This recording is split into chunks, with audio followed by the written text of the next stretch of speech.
in the waters near Iran following days of renewed fighting. Those forces are gathering as President Trump issues a firm deadline for Tehran to publicly renounce attacks in the Strait of Hormuz.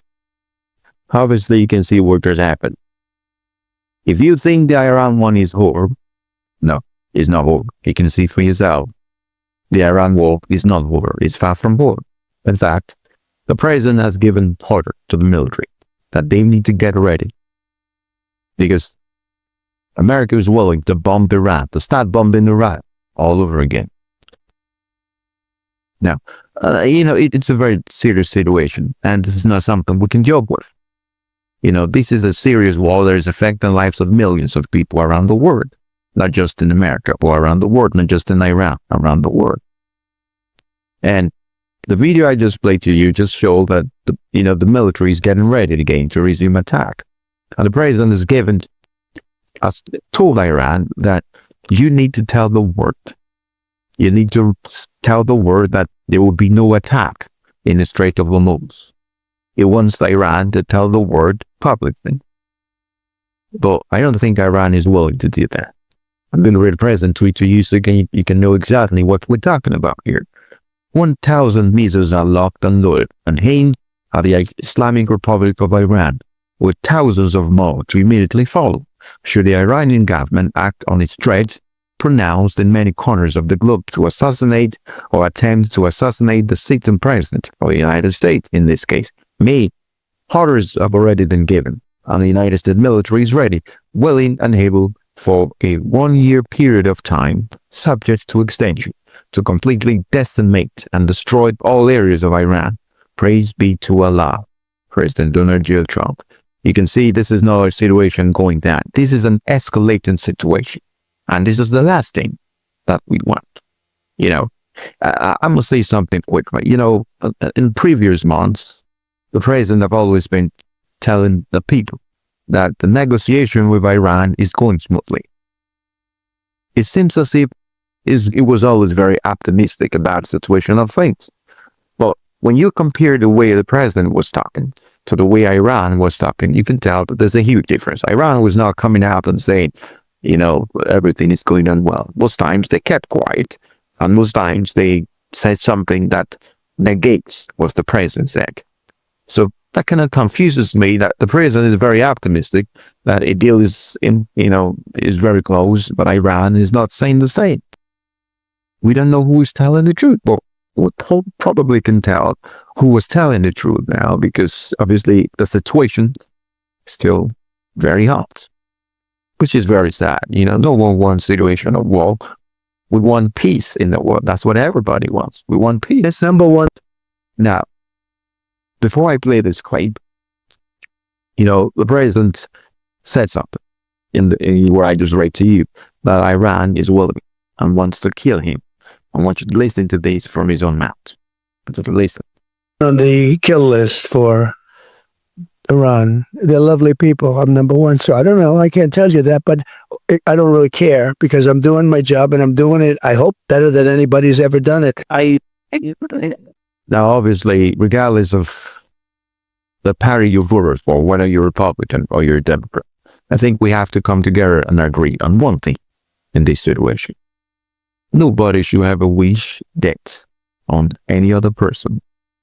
In this case, the President of the United States. I understand that we have our differences. Me personally, I do not agree with his policies.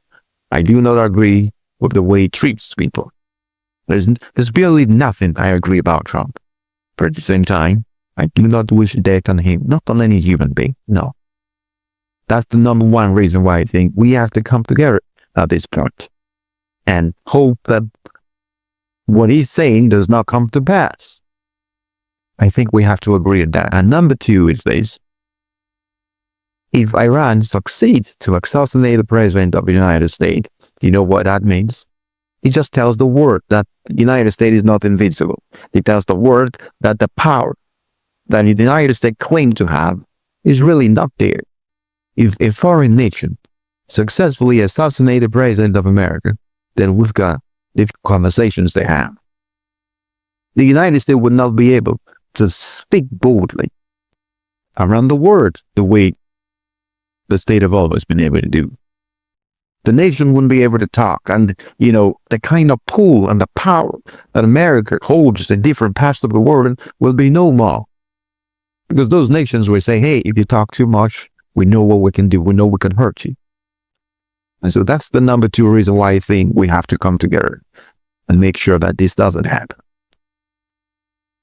And, I just played what Trump said by himself, It's a very serious situation. Now, I'm going to play this next clip to you so you can understand the reality of war.